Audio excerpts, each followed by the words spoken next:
வணக்கம் அன்பர்களே, வாங்க இன்னைக்கு நம்ம வீடியோவில் இட்லி, தோசை, சப்பாத்தி, பூரிக்கு தொட்டுக்கிறதுக்கு வெங்காயம் தக்காளி தொக்கு எப்படி செய்கிறதுன்னு பார்க்கலாம்.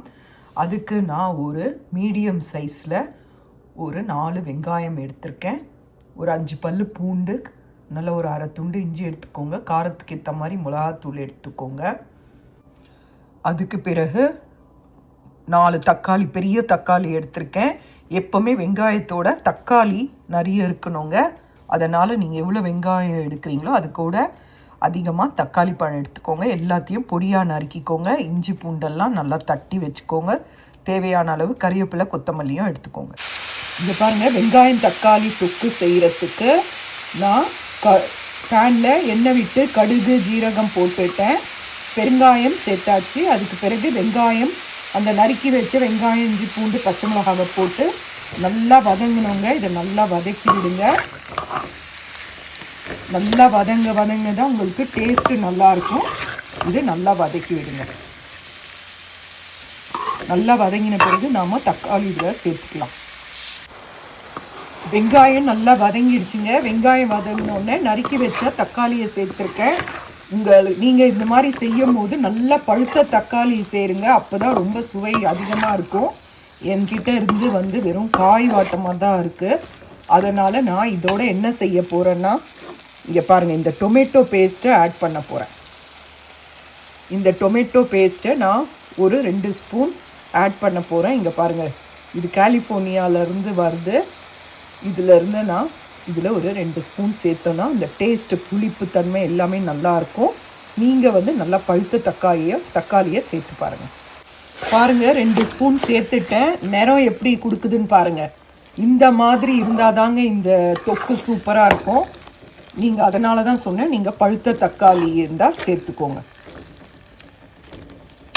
பாருங்கள், மஞ்சள் பொடி எடுத்திருக்கேன், உப்பு எடுத்திருக்கேன், ஜீரகத்தூள் எடுத்திருக்கேன். இது வீட்டு மிளகாய் தூள் தான்.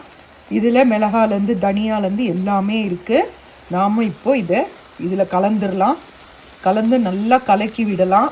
கலக்கி விட்டுட்டு தேவையான அளவு தண்ணி சேர்த்து நல்லா இதை வேக விடலாங்க.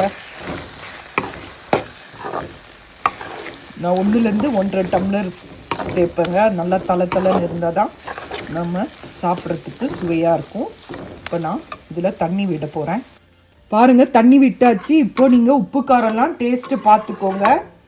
டேஸ்ட்டு பார்த்துட்ட பிறகு சரியாக இருக்குன்னா இதை தட்டு போட்டு மூடி வச்சுடுங்க. இது நல்லா வெந்து கொதிச்சு வரும். அந்த ஸ்டேஜில் உங்களுக்கு காட்டுறேன். பாருங்கள், சூப்பராக ரெடி ஆயிடுச்சு. இன்னும் கொஞ்சம் கெட்டியாக வேணும்னாலும் இன்னும் இதை நீங்கள் சுண்ட வைக்கலாம்.